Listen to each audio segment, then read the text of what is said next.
Because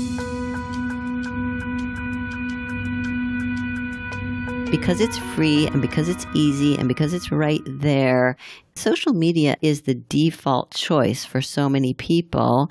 And I wouldn't say there's no value in it, but by itself, I don't think it's nearly enough.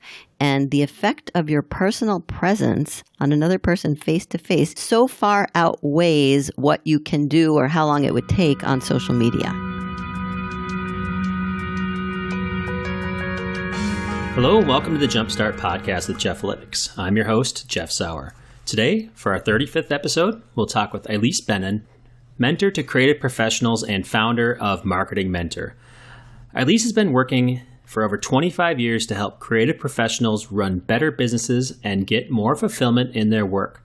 While her focus is on her clients, Ilise's story is pretty remarkable as well.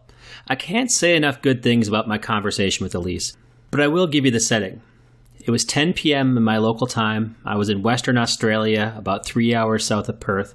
A few minutes before our call, I was lamenting how hard it will be to keep this podcast going with the 14-hour time difference back in the U.S. as I do the digital nomad thing for the winter. I was literally at the exact halfway point around the world from where Ilise was in the United States. She was just getting up, and I was just winding down from a long day. And then Ilise started into her story, and I was sitting on the edge of my seat listening to her journey and how she found her niche. I mean, this is a person who started helping creatives find their voice before there was the internet. You name a trend over the last 30 years, and Ilise was part of it. She mastered the art of growing an audience and becoming in demand on her own, and then taught it to thousands of people through her company, Marketing Mentor. She has reached many more with her 7 books, her podcast, and all kinds of other ventures over a decorated career that is still thriving in its 3rd decade. So I hope you enjoy our conversation as much as I did. For show notes, visit jeffalytics.com/Ilise. So we're here today with Ilise Benun. Ilise, thanks for joining us on the podcast. My pleasure. Thanks for inviting me. Yeah, I'm really excited to hear your story and your journey into this world around marketing and the freelancers and creative and everything that goes into it. And so what I like to do on the podcast is ask an origin story. What was a project or something that you worked on that got you really excited about this industry? Let's call it anger. What happened was I studied Spanish and French in college and really didn't know what I was going to do. So my first job out of college was in the fashion industry, and then my second job was in the travel industry, and I was fired from that job. It was a political situation, but I think looking back, I would say I got myself fired because I didn't know how to quit. And because I was fired, I was angry, and I said at the age of, 27, I'm never working for anyone again. And so I had to come up with something. And I looked around the people I knew here in the New York area, and I saw a lot of creative people who were really disorganized. And I thought I was organized. I think I was probably a little bit more organized than they were. And this was pre-computer, 1988, basically. And I thought I had this brilliant idea to sit with my friends and help them go through their piles of papers. And they were going to pay me $15 an hour to do that. That's great. So yeah. So your desire to not have a job led to basically, well, I can do that. I can do this better than they can. And people are just lining up to work with you then. Yes. I don't know that they were lining up, but certainly everyone I said what I was doing to were, nodding, oh yeah, we really need that. And then I happened to attend a meeting and join a group of professional organizers that was just forming in New York at the time. And there was a woman there who was writing an article for New York Magazine. And she included a little blurb about me and what I did in that magazine. And that really exploded what became my business. Wow. Interesting. That's really a cool way to start. And yeah, I guess they weren't just lining up, but it does, it sounds like you made the effort, and then just getting some press and getting some publicity started to add to it. Yes, exactly. And then the interesting thing that happened was that essentially I would sit with these people, all again, creative people, actors, artists, musicians, and at the bottom of their piles, there was always something that had to do with marketing and self-promotion that was not getting done. And it was just amazing to me how consistent this was. And we would get to the bottom of the pile, and there was one of those pink messages from someone that had never been responded to, something like, send me information about your work. And they just had never done it. And I thought, this is crazy. Let's, put a little package together and send them examples of your work. And it just happened so often that it evolved into marketing. That's really cool. So why do you think it was that they weren't doing it? Was it because they were so wrapped up in the creative and so focused on that piece that they didn't really care about the business part? Was it just that they weren't good at it? Did they need training? How did that part come across? It's definitely all of the above. I think it starts with not that they're not good at it, but they have no training. And even people who'd been to art school don't get training in the business side of the art. Yep. And also there, I think, still exists this belief that the business side and the creative side can't work together. And even worse, that you can't bring your creativity into the business side. This is what I try to encourage all of my clients to do. You're so creative. Why not apply it to the business side of your business? And then it will be obvious how you're different from all the other people who claim to do exactly what you do. Yeah, I agree with that. And it's funny, that's not just a creative problem. I think it's a lot of practitioners, people who are doing and providing services for people. They're so focused on the service that they don't really think about these other areas, or they don't really think about business development at all. And so I can see how that can be a need. And not only that, but as a business for yourself, since it's tied to the revenue source, since it's really like these people are making money, if you can get them to win more pitches and you can get more business, then they're probably willing to pay you more and even a premium above what you were doing just by organizing for them.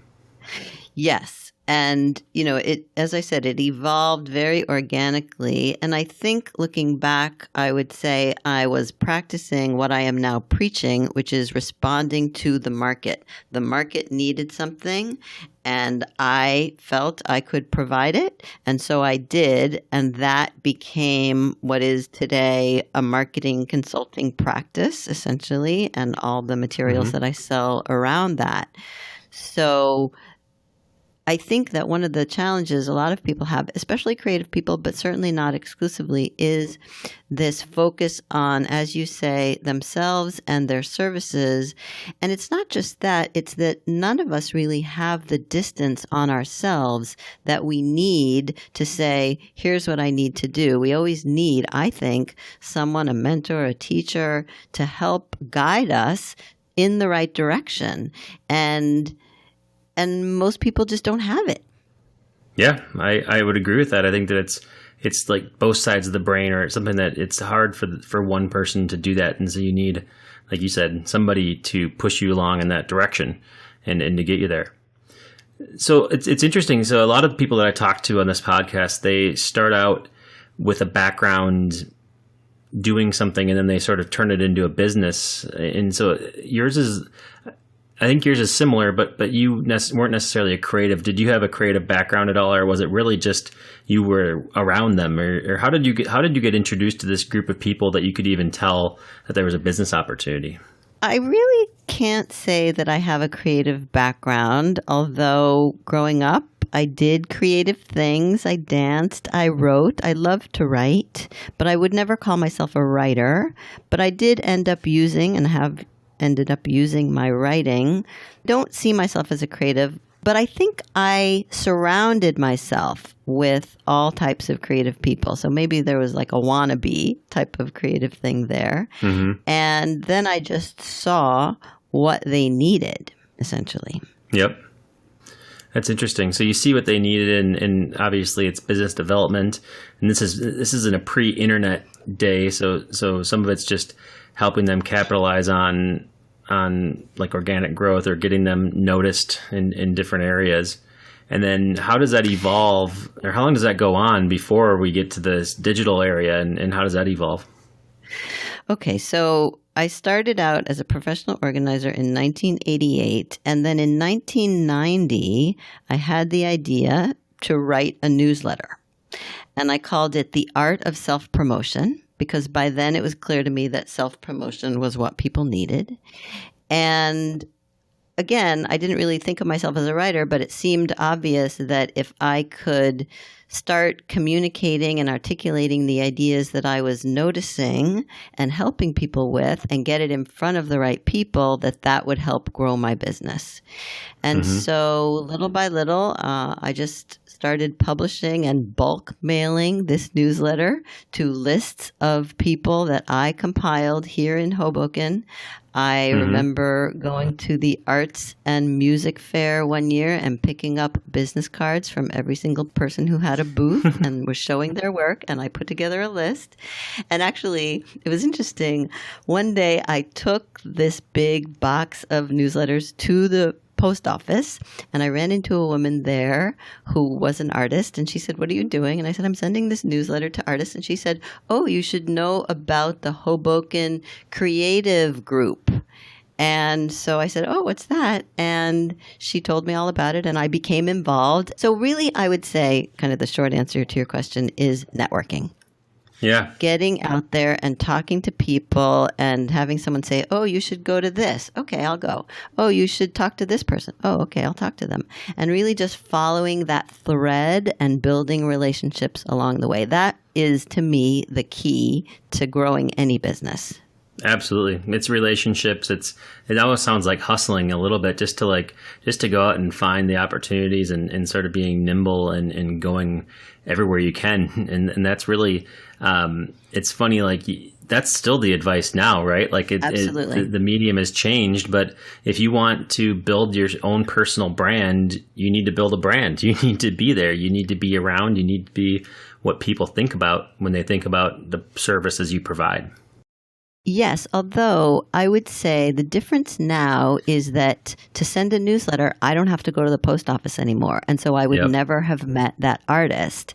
And I think it is way too easy to do the networking and to do a lot of the marketing in our little bubble and remain isolated. And that's why there are 3 marketing tools that I mainly advise my clients to use, and networking is one of them. And it's one of the hardest ones, really, for them to actually do more than once or to do on a regular basis because it takes effort.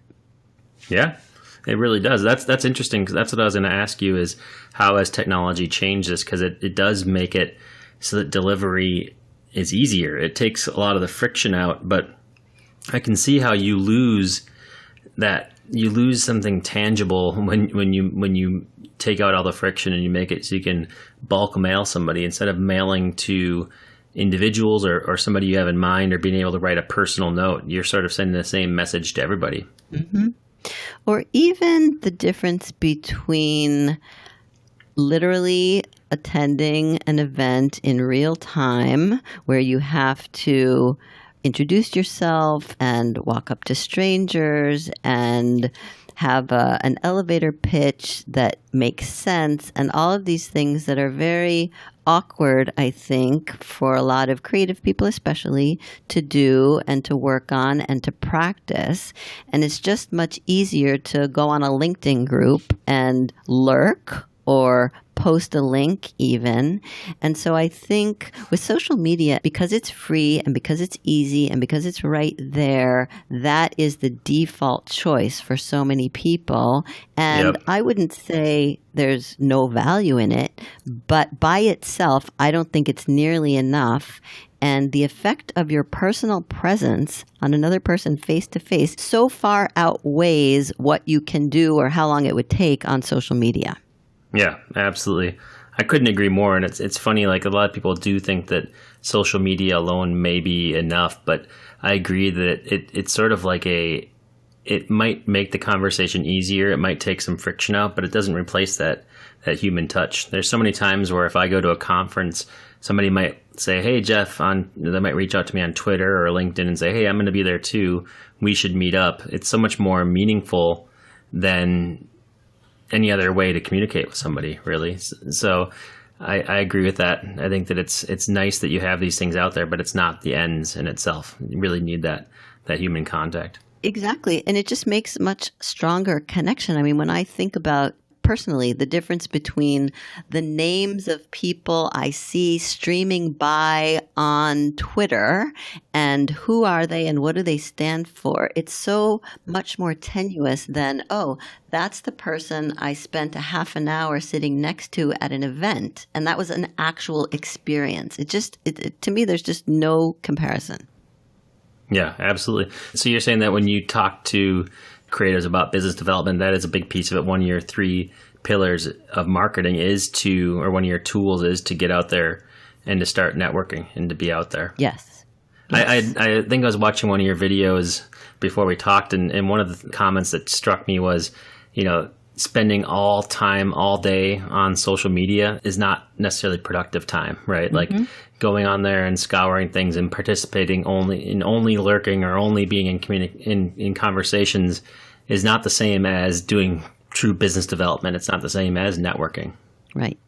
Yeah. And actually, one other thing that's related is that sometimes you can even do all 3 marketing tools or 5 or however many marketing tools, but if they're not working together, if they're not integrated, and if they're not focused on the same market, then it's almost a waste of time and effort because you really need the cumulative effect of the marketing tools working together to actually make an impression and get someone's attention.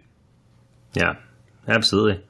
And so it seems like you've picked up a lot of wisdom in this area. Is it mostly just the amount of time of experience you have? Is it your unique position where you're able to evaluate what other people are doing and provide them clarity where they're sort of focused in their business instead of on their business? Is it all that stuff? Is it stuff that you put into place on your own business? How do you pick up these things? Because you're very perceptive as to what problems people are facing. I would say it is all of the above. It definitely starts with me practicing these things and knowing what works for myself. So, for example, that newsletter that I started publishing on paper through the mail, The Art of Self-Promotion, has evolved into an email newsletter. Around the year 2000, it became an email newsletter, and now it's called Quick Tips from Marketing Mentor. And I send it out every 2 weeks or so, and there are people who've been on that list for years and years and years. And when they're ready, they come to me and say, okay, now I'm ready to work with you. And they've been marinating in my material for so long that they trust me and they feel like they know me. And so they're ready. I don't even have to do any selling. They're ready to work. And that's, to me, the goal. Yeah, that's the perfect thing, right? Getting customers lined up and getting them to respect your catalog and to really anticipate what's coming along next. That's cool that you have such long relationships. And we'll put a link to it in our show notes so that people can sign up. That would be great. Excellent. So sorry if there's anything that you wanted to add to it. Well, I do have a little bit more to add. Yeah, let's hear it.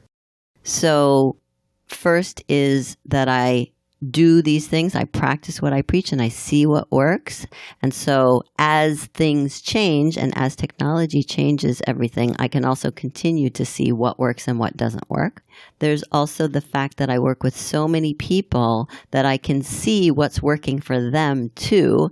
And I can share that information in a way that is not competitive, that is not harmful to anyone, just general, here's what works here, here's what works there. And so there is definitely, I think, a credibility that comes with that. And I think that's really important. And then just, watching the world and listening to people. I feel like a big part of what I do is listen to my clients because for the most part, they're individuals or individuals running small agencies and they don't have anyone to talk to and they need a sounding board and they need feedback. And so there is a therapeutic aspect, I would say, to what I do because I just listen and sometimes just say, here's what I hear. And it's just that process of talking it out that brings them to the solution to a problem or an answer for themselves. Yeah, I can definitely see how just talking it out and hearing these things can get to that point.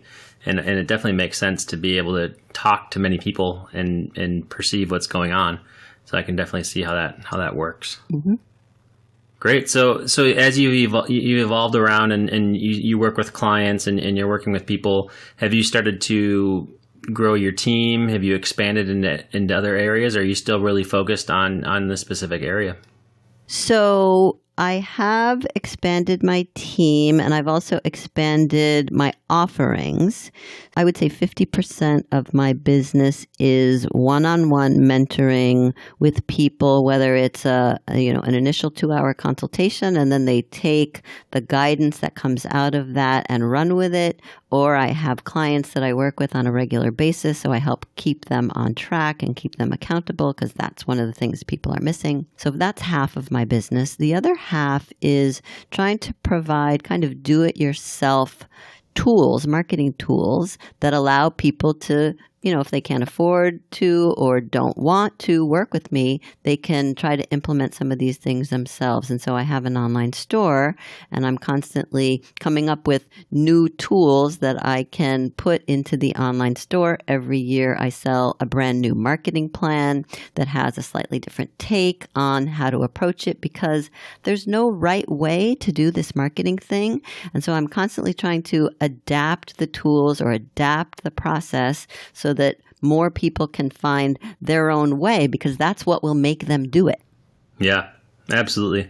I found that I do the same thing, and that is that you can't give somebody the exact blueprint for how they need to run their business, but you can give them ideas, because a lot of people, even creatives, it's really hard to be blank canvas when it comes to how should you market your own business or how should you do any of these things. It seems so daunting when you have a blank sheet of paper, but when you have some kind of structure or template or set of ideas, you can then adjust those to fit your needs. And so I think that really does go a long way for people. I can see how that can be successful as well.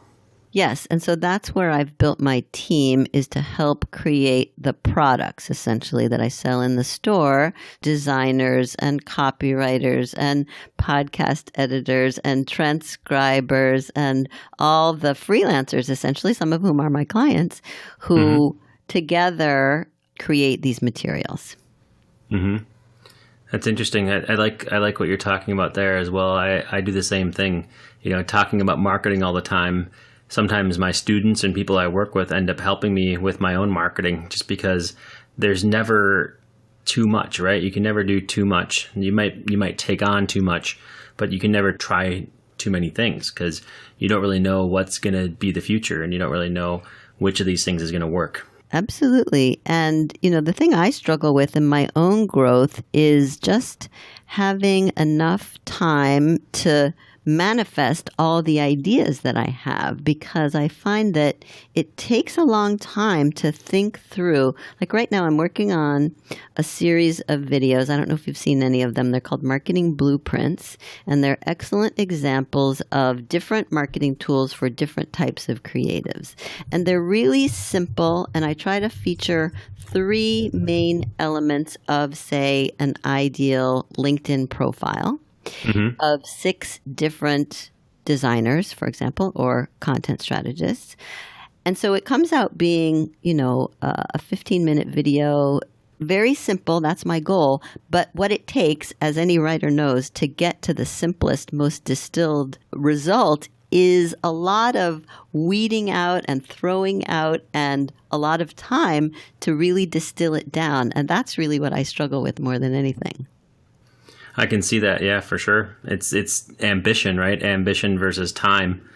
It's probably something that you struggle with, but it's also a lesson that you have to teach creatives as well, right? Like, how much time should you be spending in these things, and how do you triage the ideas you have? How do you, there's only so much time available. So how do you vet, and how do you choose which one is the best idea so you can put your focus into it? Because I think that I know creatives are this way, and I know that most marketers are this way, is that we have a lot of unfinished projects. We have a lot of projects that we're halfway through or 3/4 through, and then something comes along, or we have clients we have to deal with, and a lot of stuff doesn't end up getting done. And so I think that that's the problem we all face. And so if you have ways of getting around that or ways that you teach, that I can see how that can be really valuable. I think a big part of it is, kind of shiny object syndrome is part of it. Almost an unwillingness to say no to certain things, even if it's going to be a really good idea. But, eventually we have to commit, okay, this is what I'm focused on. For now, just going to have to say no to all those other things until I can get this one done. And then I can turn my attention there. But I think that kind of discipline doesn't come naturally to a lot of people also. Oh, yeah. I don't know if it comes naturally to most people. I think that it's really an experience thing that comes along. It's funny. There's actually this really good article called, it's a website, frankversusmatt.com, and it talks about exactly what you're mentioning here. And that is that the people who are successful are the ones who can say no. Just because it sounds like a good idea doesn't mean it's a focus, because you're really, if you jump after every shiny object that's out there, you're going to be starting over every single time versus trying to build something more sustainable, something more long-term focused. And I think the same thing goes for saying no to clients that aren't the right fit, because I see my clients struggling with that as well, that they often, if they don't have some marketing in place, then they don't know what's coming next. Their pipeline isn't full, and they feel like they can't afford to say no to any particular project that comes along. Whereas what I try to teach and preach is, if you've got a strong marketing foundation and you know how to fill the pipeline, then you are not at the mercy of quote unquote word of mouth or whoever comes along, and you can be much more selective about what you take and how you work with those people and how much you charge. Yeah, absolutely. What I always tell people is that if you have 100% success rate with every lead that comes in, turning them into a sale, then you're selling yourself short, right? Even though it's thrilling to get a new contract, to get somebody to sign up with you, you shouldn't be at 100%. You should probably be 30% or less, really, if you're going to be selective and you're going to find the right clients. Yes, I agree with you. And I say 50%, but that is very hard for a lot of people to swallow because they want the wins. Mm-hmm.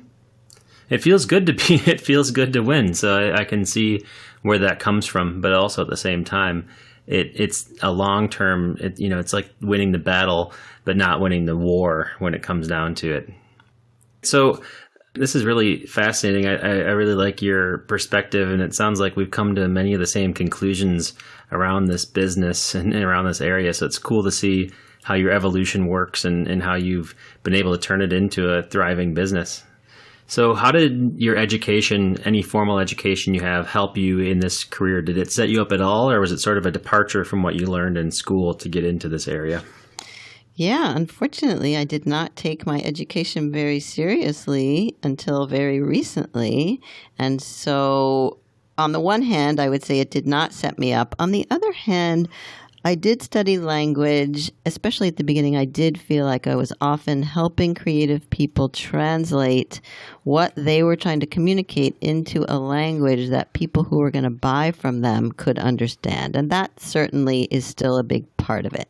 And I think actually there's an important point there that it's very difficult to get outside of your own perspective and see you from your client's perspective and use all the language that they would use about what you do and what you do for them. And that's where I think the distance that I try to bring my clients comes in. But we can certainly create that distance for ourselves if we try, but it takes some effort. Yeah, you have to retrain your brain really to make it work. Yeah. Okay, so what in your career did you think would be really scary but ended up being a lot easier than you thought? I've been doing public speaking since 1993 when I gave my first talk at the How Design Conference. And that is something that I've been doing ever since and have gotten better at. But it's certainly one of the things that they say most people fear more than death.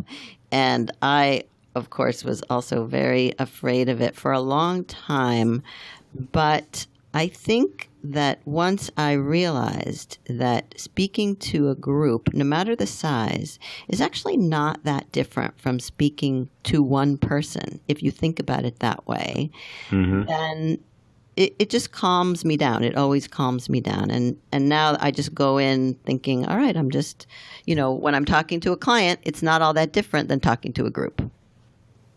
Great. What do you wish you knew when you got started? I think I wish I knew how long it would take to figure things out.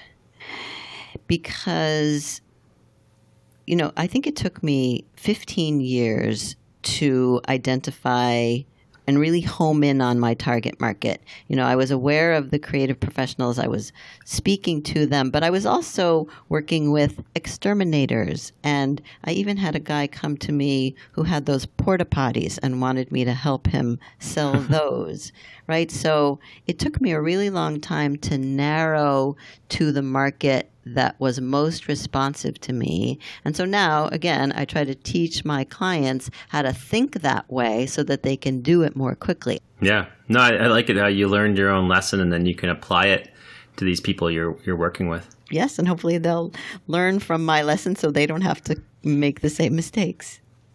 Yeah, that's. I think that it's. I feel the exact same way with the type of clients that I'm asked to take on, and that agencies are asked to take on. It happens the same way, and I think it's all about choosing what your niche needs to be and being very specific with it, unwavering almost with what you do, and that's where you're going to get the most profitability and you're going to be the happiest if you say this is what we do instead of trying to chase after everything just to try to do new things. Absolutely. And it's reinforced for me every time someone says, yes, let's work together. And when I ask why, they say, because I've talked to other consultants and coaches and they don't know my business, but you do. Mm-hmm. And the fact that I know the business of the creatives and the type of clients they're going after is the main reason that I'm different, or the main way that I'm different from other more generalized consultants and coaches. Mm-hmm. Excellent. So, you talk a lot about creatives and getting clients and how they're working, and you've been doing this for quite some time. Has it evolved a lot, or is it the same problems that people face every year? It's just a new crop of people facing them. Yeah, no, I think it's evolved and changed a lot, actually. And my own experience seems to mirror that of my clients in that there's a lot more competition. There's a lot more accessibility to the competitors on the internet. So my clients' clients can much more easily find a resource just like them at the click of a button. And that really does affect the marketing. It affects the relationships. And I also think there's less loyalty on the client part. So you really do, as the service provider, have to keep providing value and reinforcing the value and making sure that your clients understand what you're doing for them. Because I find that's one of the problems. It's one of the miscommunications or sources of miscommunication between clients and creatives, is that the clients really don't know too much about what they're asking for, and therefore they sometimes don't know the value or what they should be paying for it. And I say the responsibility for that is with the creatives, because in their marketing, for the most part, they're not demonstrating the value, they're not articulating the process, and they're just, producing the solution or the deliverable, and it looks like magic. And so without the understanding of what you're actually buying, it makes it difficult to charge what you need to charge. Yeah, I couldn't agree more. I think that's exactly what it comes down to, is you need to stay in front of the client, let them know what value you provide, but not be too pushy about it, right? You don't need to send an email about every single thing, but you definitely need to make sure that they know what you're doing and how you're benefiting them. Mm-hmm. Okay, so do you have any ultra success stories that you can share about people that have gone through this program that you've worked with that it really changed the face of their business? Sure. I'm thinking of a client who used to work for an agency and was laid off. He was a senior creative director, VP, very high level, laid off. This was 5 or 6 years ago, and had an idea. He had been freelancing on the side. He had an idea of how he wanted to create his own business, and he was forced to do it at a certain point in time. And he wanted to focus on aviation, which was and is a love of his personally. And when he came to me, he needed help, figuring out how to get clients, basically. And his main question was, do you think there's enough of a market for me to focus on aviation? And I said, yes, I do, number one, because it's not like he was trying to create a multi-million-dollar agency. It was just enough for him. He actually wanted to keep it very small. And, fast forward 5 years, and he's making more than he did when it was his salary, and he's working at the big agency. And I think, kind of against what his original intention was, he's got a virtual team of 10 people working for him, because when you go deep like that into an industry, you start to see how much work there really is. And so, I didn't know too much about aviation, but I knew that there would certainly be enough work for him and whatever he needed if he focused on it. I love it. I love hearing that. I think that I agree with it, is that if you're just so focused, then, and even if you don't want to grow the team, you still are going to get growth opportunities, because there's so much opportunity out there from understanding what you're going after. Sure. Okay. So what's a misunderstanding that somebody has about becoming a freelancer? Say that somebody is at a day job right now and they're like, I want to become a freelancer, whether it's in creative or in marketing, which a lot of my audience is in. What's a misunderstanding that people have getting into this? I think, let's see, two things come to mind. One is that when you work for yourself, you get to do whatever the heck you want to do. That's not exactly true. It is definitely something to aim for. But there are, as with any freedom, there's a lot of responsibility that goes along with it. And that's where the work on marketing and perfecting the business side has to come into play. So yes, you get to do what you want to do eventually, but you have to pay the price by learning a lot of new things to put that in place, and sometimes even becoming a different person who knows how to do that. But the other thing I see, actually, with a lot of people who do take the plunge and are running their own business, whether it's as a freelancer or more than that, is that they don't treat themselves as self-employed people. They hand the control over to their client. In other words, they say to the client, how much do you want to pay? Or when do you want this? As opposed to, here's what I charge. You could do this version, or this version, and we can talk about the options. And here's when I can get it to you. How does that sound? So it's not an ultimatum. It's a negotiation. But I see so many people kind of resigning themselves to what is essentially an employee attitude, even when they're self-employed. They basically create another job for themselves, and it seems like it's free, but you're working just as much, and you're working in the same way.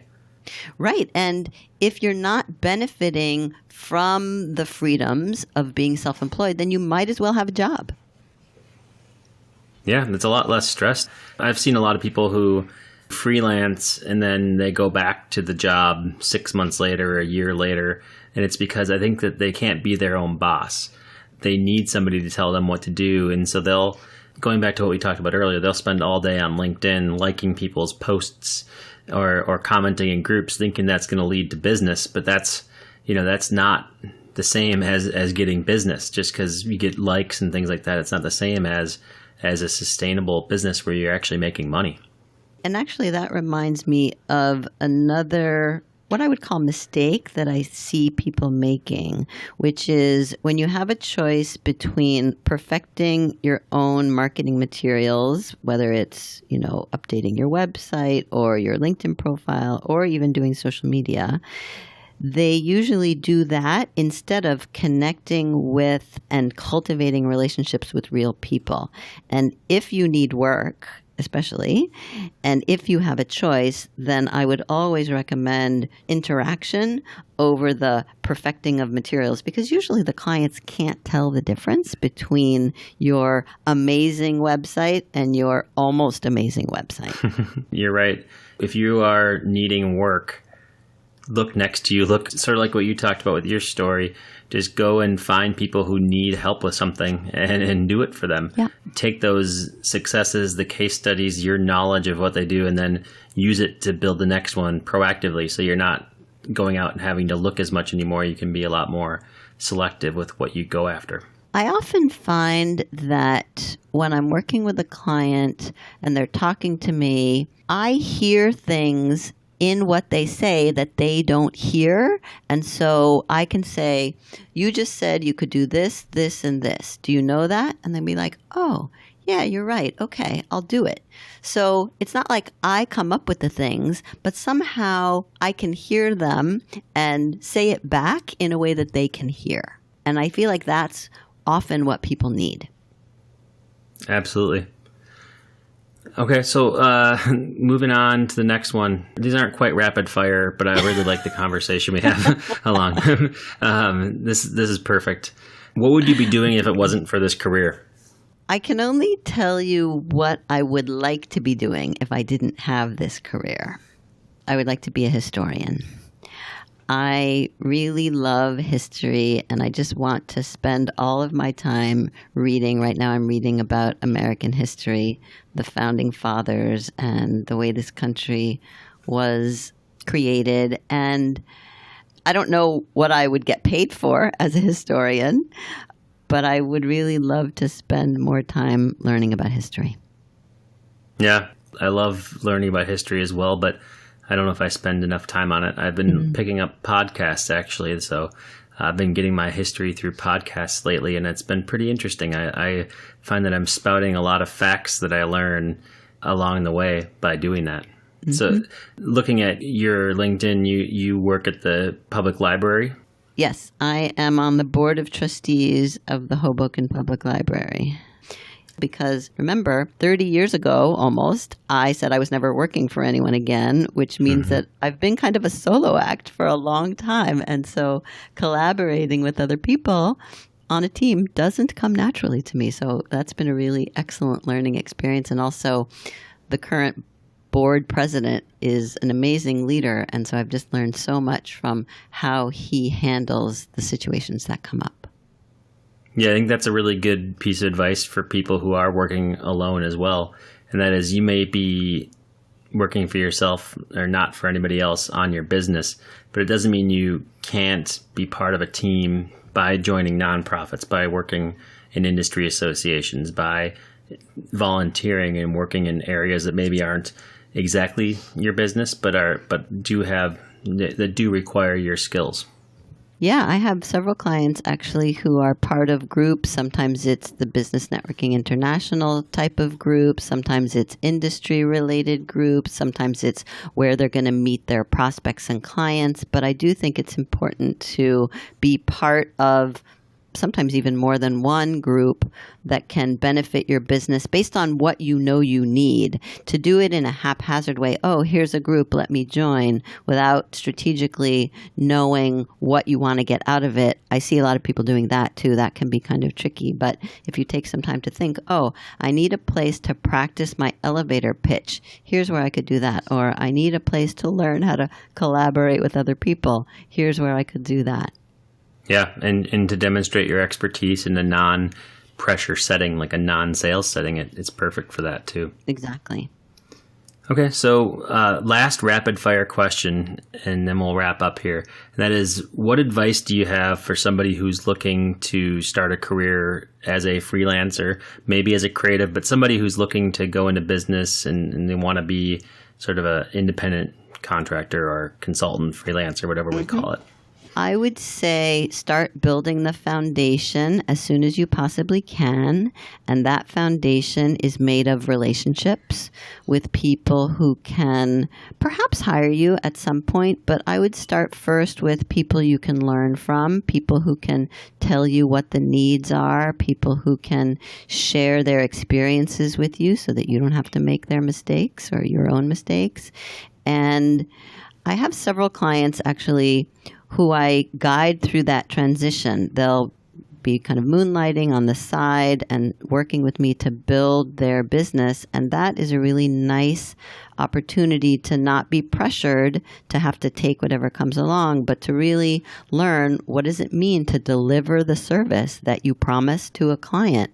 That is not the same as doing something for an employer. So giving yourself as much time to practice all of these things, as opposed to, I know often they say you should have X $1,000 in the bank to cover you. I don't know what that number is. I just know that you need a strong foundation, and the competence that you develop through that practice is what will give you the confidence to be ready to go out on your own, whether you're pushed or you make the dive yourself, so that you can get started the right way.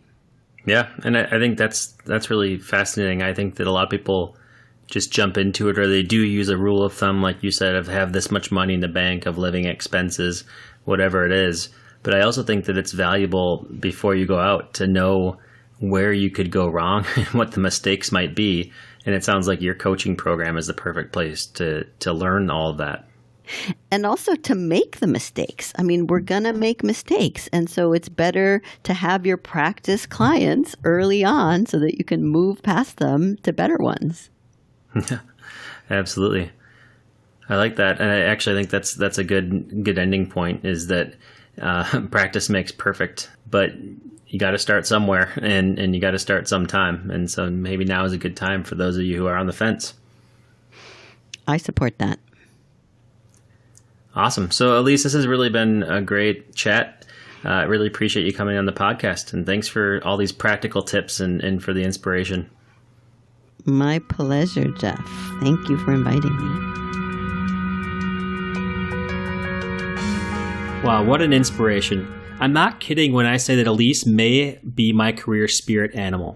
It's great to see how many people she has helped run better businesses. And not only that, but the way that she keeps on delivering on the goods, continues to stay passionate and humble, and then reinvents herself to stay relevant is really pretty amazing. It's rare on this podcast for me to interview marketers with careers that started in the 1980s, so I hope you appreciate this new perspective. I personally watched several of Ilise's videos in preparation for this podcast, and I can say that her advice is top-notch. You should check her out too. For show notes and a wealth of resources, visit Jeffalytics.com/Ilise.